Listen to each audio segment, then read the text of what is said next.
Welcome to Kannada recipes ಚಾನೆಲ್ಗೆ ಸ್ವಾಗತ. ನಾನಿವತ್ತು ಮೈಸೂರು ಬೇಳೆ ಸಾರು ಮಾಡ್ತಾ ಇದ್ದೀನಿ. ಮೊದಲು ನಾವು ಆಯಿಲ್ ಹಾಕ್ಕೊಳ್ಳೋಣ. 2 ಟೇಬಲ್ ಸ್ಪೂನ್, ಅದಕ್ಕೆ ಜೀರಿಗೆ 1 ಟೀ ಸ್ಪೂನ್, ಚಿಕ್ಕ ಸೈಜ್ ಆಗಿರೋದು 2 ತಗೊಂಡಿದ್ದೀನಿ.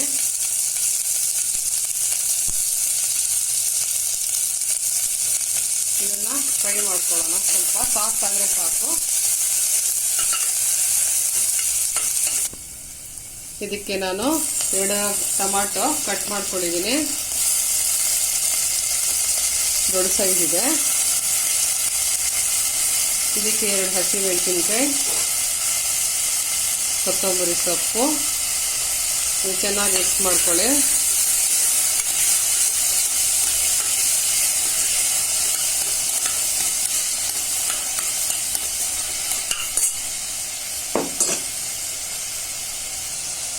ಒಂದು ಟೀ ಸ್ಪೂನ್ ಬೆಳ್ಳುಳ್ಳಿ ಪೇಸ್ಟ್,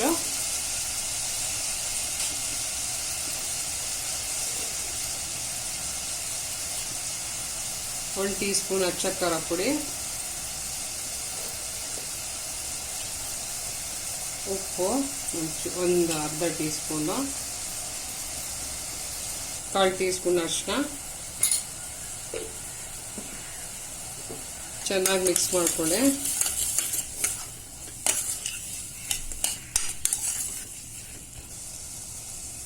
ಅರ್ಧ ಟೀ ಸ್ಪೂನ್ ಸಾಂಬಾರ್ ಪುಡಿ,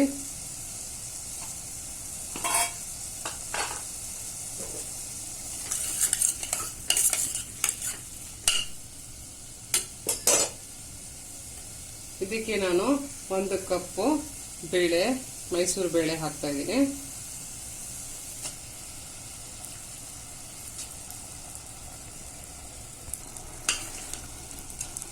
ಮೈಸೂರು ಬೇಳೆ ಹಾಕಿದ್ದೇನೆ. ಚೆನ್ನಾಗಿ ಮಿಕ್ಸ್ ಮಾಡಿ ಒಂದು ಅರ್ಧ ಕಪ್ ನೀರು ಹಾಕಿ ನಾವು 2 ವಿಸಿಲ್ ತಗೊಳ್ಳೋಣ. ಅರ್ಧ ಕಪ್ ನೀರು ಹಾಕ್ತಾ ಇದ್ದೀನಿ.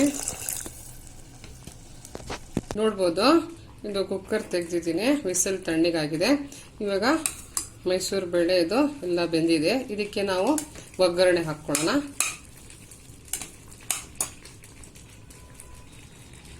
ಇದಕ್ಕೆ ನಾನು ಒಂದು ಅರ್ಧ ಕಪ್ ನೀರು ಹಾಕ್ತಾ ಇದ್ದೀನಿ. ತುಂಬ ಗಟ್ಟಿಗೆ ಹಾಕ್ಬಿಟ್ಟಿದೆ.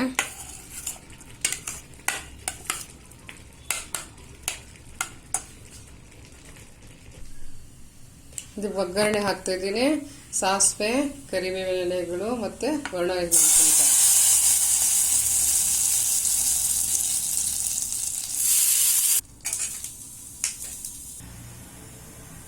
ಇದಕ್ಕೆ ಕೊನೆಯದಾಗಿ ನಾನು ಕೊತ್ತಂಬರಿ ಸೊಪ್ಪು ಹಾಕ್ತಾ ಇದ್ದೀನಿ.